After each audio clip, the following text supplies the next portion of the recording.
మహానుభావుడు ఎన్టీ రామారావు బయోపిక్లో భాగంగా బాలకృష్ణ నిర్మించి క్రిష్ డైరెక్షన్ చేసిన దాంట్లో ఈ మహానాయకుడి సినిమా చాలా అద్భుతంగా ఉంది. చూపించవలసింది ఎంతవరకు చూపించాలో అంతవరకు చూపించగలిగారు. నిజాన్ని చూపించారు, వాస్తవాలను చూపించారు తప్ప వాస్తవ విరుద్ధంగా ఎక్కడా కూడా ఏమి చూపించలేదు. నటించిన పాత్రలు, ఎన్నుకున్న పాత్రలు, పాత్రధారులు ఏవైతే ఉన్నారో వాళ్ళు చక్కగా అద్భుతంగా నటించారు. ముఖ్యంగా పాటలు, సన్నివేశానికి అనుగుణంగా పాటలు మాత్రం సమకూర్చారు. అది డైరెక్టర్ కృషి యొక్క నైపుణ్యత చాలా బాగుంది. ఫస్ట్ హాఫ్ కన్నా కూడా సెకండ్ హాఫ్ కొంచెం ల్యాగ్ చేసినట్టుగా అనిపించింది. హైలైట్ అనిపించిన సన్నివేశం ఆ మహానుభావుడు తన భార్య బసవతారకమ్మతో కలిసి ఉన్న హాస్పిటల్ సన్నివేశం అద్భుతంగా ఉంది. తర్వాత ప్రజల్లోకి వెళ్ళి తనకు జరిగిన అన్యాయాన్ని ఏ విధంగా అనేది తెలియపరుచడం కోసం రామకృష్ణ స్టూడియోలో ఏర్పాటు చేసిన ఆ సన్నివేశం అద్భుతంగా ఉంది. ఎవరిని ఎక్కడ కించపరిచే విధంగా లేదు. వాళ్ళ నిజస్వరూపాన్ని క్రిష్ చూపిస్తానికి ప్రయత్నం చేశాడు. అలా చూపించగలిగాడు కూడా. అది లక్ష్మీపార్వతి క్యారెక్టర్ ఏం లేదు. కేవలం ఆ మహానుభావుడి యొక్క భార్య బసవతారకమ్మ, వాళ్ళిద్దరి మధ్య ఉన్న అన్యోన్యత, భార్యాభర్తల అన్యోన్యత ఎలా ఉంటుంది, ఆలుమొగులు అనేవాళ్ళు ఎలా ఉండాలి అనేది ఒక తార్కాణంగా చూపించగలిగారు. ఇది కేవలం వాళ్ళు ఎంచుకుంది బయోపిక్ ఎంతవరకు ఎంచుకున్నారంటే కేవలం బసవతారకమ్మ మరణం వరకే ఎంచుకున్నారు. ఆ తర్వాత వాటిని ఎంచుకోలేదు. అక్కడ దాకే సినిమా తీయాలనుకున్నారు. నిజంగా మహానుభావుడు సినిమా తీయాలంటే 10 భాగాలు తీసినా సరిపోదు. అది నాకు తెలియదు. ఊహాజనితం అంటే అంటే బాలకృష్ణ గారు తీస్తారనా? లేదు, ఊహాజనితం తెలియదు. అసలు లేదు, కేవలం బసవతారకమ్మ వరకే తీశారు. అది పెడితే కాంట్రవర్సీ అవుతుందని అనుకున్నారేమో, నాకో తెలియదు. కాంట్రవర్సీ అవుతానికి ఏం లేదు, అక్కడ ఏమాత్రం కూడా లేదు. కాంట్రవర్సీ అయ్యే అవకాశమే లేదు. కేవలం ఇది కొంతమంది జనాల ఊహాజనితం, అంత మించేం లేదు.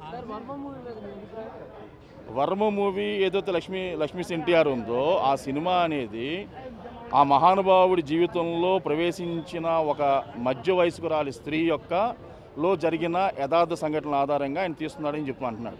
అది కేవలం లక్ష్మీపార్వతిలో ఉన్న బయోపిక్లో 2వ భాగం అనుకోవాలి. ఒకవేళ లక్ష్మీపార్వతి బయోపిక్ తీయాల్సి వస్తే ఆవిడది అది 2వ భాగం కింద మనం అభివర్ణించవచ్చు. అంటే నా అభిప్రాయం చెప్తున్నాను. అది మన రామ్ గోపాల్ వర్మ ఎలా చూపించారో మనకు తెలియదు. ఇందులో వాస్తవాన్ని చూపించారు. చంద్రబాబు నాయుడు యొక్క పాత్ర, ఆయన క్యారెక్టర్ ఎలా ఉంటుంది, ఆయన మనస్తత్వం ఎలా ఉంటుంది అది ఖచ్చితంగా చూపించారు.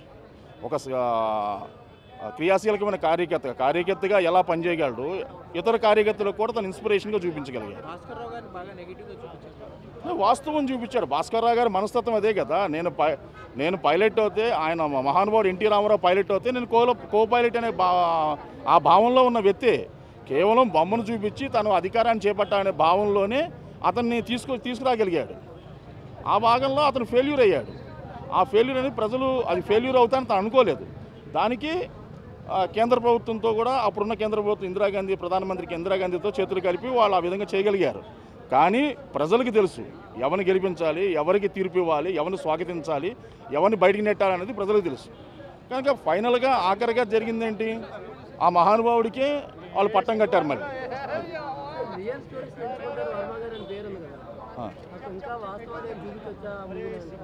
ఈ సినిమా రాకుండా మనం వాస్తవాలు చూపించాడా లేదా మనకు ఖచ్చితంగా తెలియదు. అదే నేను చెప్తున్నాను. ఇప్పుడు రామారావు ఈ మహానుభావుడి గురించి కానీ లక్ష్మీపార్వతి గురించి కానీ తెలిసిన వ్యక్తులు ఎంతవరకు ఉంటారంటే 90వ దశకం ముందు పుట్టిన వాళ్ళకి ఎక్కువ మంది తెలుసు. ఈ 90 దశకంలో కానీ 2000 దశకంలో పుట్టిన వాళ్ళందరికీ కూడా ఆ ముందు పుట్టిన వాళ్ళు చెప్పిన కథలు లేదా గూగుల్ తాత దగ్గర నుంచి అంతర్జాలంలో గూగుల్ తాతను సెర్చ్ చేస్తే తెలుసుకున్న విషయాలే తప్ప వేరే విషయాలు కాదు. నేను ఇదే విషయం లక్ష్మీ ఎన్టీఆర్ ట్రైలర్ విడుదలైన రోజున నేను చూసిన అభిప్రాయం చెప్పినప్పుడు వ్యక్తిగత తిట్లు చూసి వాళ్ళ అభిప్రాయాలని చాలా వ్యక్తిగతంగా ట్రోల్ చేశారు. కామెంట్లు చాలా వ్యక్తిగతంగా, అన్పార్లమెంటరీ లాంగ్వేజ్. అలాంటి వ్యక్తులు ఎవరు? 90వ దశకంలో 2000 దశకంలో తల్లి యొక్క ప్రసవ నొప్పులు కూడా తెలియని వ్యక్తులు, అంటే ఆపరేషన్ చేస్తే బయటకు వచ్చిన వాళ్ళు ఎక్కువ మంది 90 దశకంలో 2000 దశకంలో ఇప్పుడు జరుగుతున్న దాంట్లో తల్లి ప్రసవ వేదన అంటే ఆపరేషన్ 100% ఆపరేషన్తో బయటకు వచ్చి వాళ్ళకి నొప్పులు తెలియదు, బాధ తెలియదు వాళ్ళకి. పక్క తాత చెప్తాడు లేదా గూగుల్ తాత చెప్పాడు, ఈ తెలిసిన విషయాలే తప్ప ఇంకో విషయాలు వాళ్ళకి తెలియదు ఇప్పుడు పుట్టిన వాళ్ళకి. కనుక ఇప్పుడు నాలాంటి వ్యక్తి ఉన్నాడు, నేను ఎన్టీ రామారావు గారితో వెనకాల ఉన్నానా లేదా అనే విషయం ఎవరికి తెలియదు. నేనేదో ఇప్పుడు బయటకు వచ్చాను, నాకు వేష భాషలు చూసి స్వామీజీ నీకెందుకు సినిమాలతో, చిన్నప్పటి నుంచి సినిమా అంటే ఫ్యాషన్. నాకు 75 పైసలు టికెట్, నెల టికెట్తో, రూపాయన్నర బాల్కనీ టికెట్తో మొదలెట్టి సినిమా సంవత్సరానికి 100 సినిమాలు రిలీజ్ అవుతే 80 సినిమాలు చూసిన వ్యక్తిని నేను. సినిమా తప్ప ఇంకో పిచ్చి లేదు నాకు.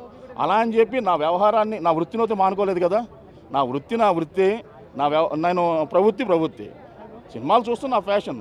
సినిమా నీకెందుకు స్వామీజీ సినిమాలు చూస్తా, నీకు వ్యక్తిగతమైన కామెంట్లు, అది నాకు నచ్చలేదు. ఒకటి చేసుకోమని నాకు అర్థం. దానికి వాళ్ళు పవన్ కళ్యాణ్ అభిమానుల్లో కాదో నాకు తెలియదు, మెగాస్టార్ అభిమానుల్లో నాకు తెలియదు, ప్రభాస్ అభిమానుల్లో నాకు తెలియదు. కానీ వాళ్ళ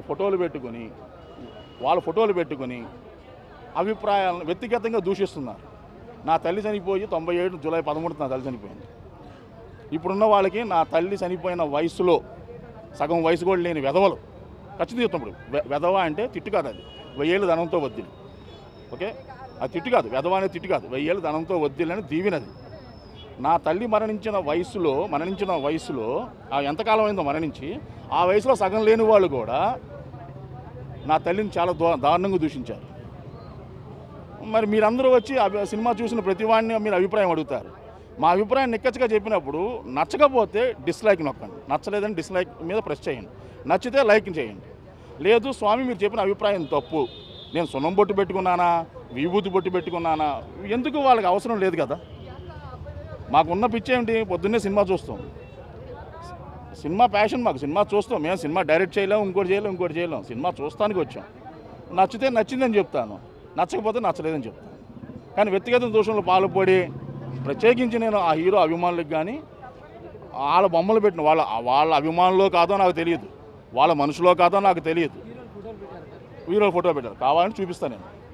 అలా పెట్టుకుని చాలా దారుణంగా నా తల్లిని దూషించాను. నా తల్లి ఎవరో తెలియదు వాళ్ళకి, నేనే సరిగ్గా తెలియదు. ప్లస్ ఇంకోటి అతి ముఖ్యమైన విషయం, మీ అందరూ గమనించారు లేదో, నాకు ఒంటికన్ను ఒక్కనే ఉంది. నన్ను ఒంటికన్ను రాక్షసుడు అన్నాడు. దేవుడు నాకు ఇచ్చిన వరం అది లోపంగానే భావించట్లా. మీరు 2 కళ్ళు ఉన్న వాళ్ళు చేసే పని కన్నా కూడా ఎక్కువ పని చేస్తాను నేను అండి. నన్ను ఒంటికన్ను రాక్షసుడు అన్నారు అంటే ఏంటంటే వాళ్ళ మతి నిండా అంధత్వం నిలుపుకున్నారు. నేను చెప్పిన చిన్న లైను రామానాయుడు గారు సినిమా తీశారు, వికలమైన మనసు కన్నా వికలాంగుడు మిన్న. అంటే మనసు కుచితమైన వాడికన్నా నాలంటోడు చాలా గొప్ప, వికలమైన మనసు కన్నా వికలాంగుడు మిన్న. ఆ విషయం తెలుసుకుని ఈ దశకంలో పుట్టిన వాళ్ళు వ్యవహరిస్తే చాలా మంచిది. సినిమాల గురించి తెలిస్తే తెలిసినట్టు మాట్లాడండి, తెలియకపోతే కాము కూర్చోండి, నచ్చకపోతే నచ్చలేదు కదా అని చెప్పి చూసి పక్కన పెట్టేయండి. ఇప్పుడు నా ఒంటిగానే నేను కాదంటలేదు, దేవుడు నాకు ఇచ్చిన వరం, అది నాకు గిఫ్ట్గా భావిస్తాను నేను. అది మీరు 2 కళ్ళు ఉండి తప్పులు చేస్తున్నారు. నేను ఎక్కడ ఏ తల్లిని నిందించట్లా, వ్యక్తిగతంగా ఎవరిని దూషించలే నేను. కానీ దానికి మెగాస్టార్ అభిమానులని వాళ్ళ ఫోటోలు పెట్టుకోవడం, మీరు అభిమానులో కాదో నాకు తెలియదు, వెంకటేష్ అభిమానులో మీరు కాదో నాకు తెలియదు, జగన్మోహన్ రెడ్డి అభిమానులో కాదో నాకు తెలియదు, నా కులం ఏంటో మీకు తెలియదు. కానీ నేనేదో చంద్రబాబు నాయుడు ఫేవర్ అని, సిబిఎన్ ఆర్మీ అని, నేను చౌదరి కులానికి చెందినవాడిని. నేను మానవ కులం జాడ్యంలో మీరు అందరూ కొట్టుమిట్టాడుతున్నారు. నేను కొట్టుమిట్టాడుతల్లా. కులం పేరు చెప్పుకుని బతికే వాళ్ళందరికీ నాశనం అయిపోతారు, వాళ్ళ బతుకులు అలాగే ఉంటాయి. వాళ్ళు ఎప్పుడు కూడా అలాంటి బూతుకామలు, ఎందుకంటే వాళ్ళ తల్లిదండ్రులు నేర్పిన సంస్కారం అది. నా తల్లిదండ్రులు నేర్పిన సంస్కారం మంచి సంస్కారం. నేను ఎక్కడా వ్యక్తిగత దోషంలోకి వెళ్తలేదు. సినిమా బాగుంటే బాగుందని చెప్తాను, బాగోకపోతే బాగాలని చెప్తాను. క్రెడిబిలిటీ గురించి మాట్లాడే హక్కు ఎవరికి లేదు. క్రెడిబిలిటీ గురించి మాట్లాడే హక్కు వాళ్ళ నిలబెట్టుకునే నిర్ణయాలను బట్టి ఉంటుంది, వ్యవహరించే తీరును బట్టి ఉంటుంది. ఒకవేళ నేను తప్పుగా మాట్లాడి అన్యుల్ని ఏమన్నా ఇబ్బంది పెట్టుంటే క్షమించండి. సినిమాలో సీన్ హైలైట్ అని చెప్పలేం, ప్రతి సీన్ హైలైట్. కథానాయకుడు కన్నా మహానాయకుడు చాలా బాగుంది. ఏ సీను మనకు బోరు కొట్టదు. బాలయ్యబాబు కనబడలే, నాకు ఎన్టీ రామారావు కనబడ్డాడు. సినిమా ఫస్ట్ పార్ట్ కంటే ఇది చాలా ఫార్ బెటర్. సినిమా బాగా ఎంగేజ్ అవుతారు ఆడియన్స్. చాలా బాగుంది. సెకండ్ హాఫ్ మొత్తం ఆయనే ఉన్నాడు, చాలా బాగుంది. ఇందులో ఏమైనా నెగటివ్స్ ఉన్నాయా? ఏం లేవు నెగిటివ్స్ ఏం లేవు, కొన్నిసార్లు ఏడుస్తాం కూడా. సినిమా చాలా బాగుంది. బ్యాక్గ్రౌండ్ మ్యూజిక్ చాలా బాగుంది. ఫైనల్ ఒకటి చెప్తా, కోకోకోలా సెక్సీ బాలయ్యబాబు. సినిమా చాలా బాగుంది, బాగా బూస్ బంప్స్ వచ్చినాయి. నారా చంద్రబాబు నాయుడు గారు పాత్ర చాలా బాగుంది. వన్ బాగుంది, అదొక డిఫరెంట్, ఇదొక డిఫరెంట్. బాబు గారి క్యారెక్టర్ చాలా బాగుంది. ఆదర్శ్ మాట్లాడుతున్నాను. Please subscribe to mirror TV. Please subscribe to Mirror TV. Please subscribe to Mirror TV. Please subscribe Mirror TV. Please subscribe to Mirror TV. Thank you. Please subscribe Mirror TV. Thank you. And I request all of you to subscribe Mirror TV. Please subscribe to Mirror TV. Thank you. Please subscribe Mirror TV. Please subscribe Mirror channel. Please subscribe to Mirror TV.